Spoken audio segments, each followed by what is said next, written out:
ఈ రోజే డౌన్లోడ్ చేయండి. మీ ఫేవరెట్ షోస్ చూడండి. అమ్మా మీరేంటిలా? నువ్వు నా దగ్గర ఏమైనా నిజం దాస్తున్నావా? ఇప్పటి వరకు నన్ను వంచన చేసింది చాలు. ఇప్పటికైనా నిజం చెప్పు. ఏంటమ్మా ఏంటా నిజం? నీ భర్త గురించి నిజం చెప్పు. అమ్మా నేనెప్పుడు మిమ్మల్ని మోసం చేయలేదు, ద్రోహం చెయ్యాలని కూడా చూడను. అయితే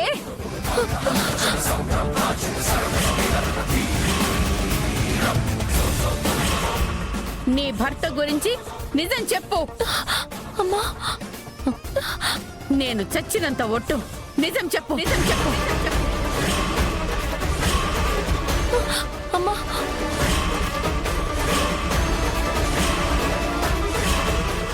నీ మెడలో తాళి కట్టింది వేరే ఎవరో కాదు, నా కొడుకు విష్ణు విహారీ.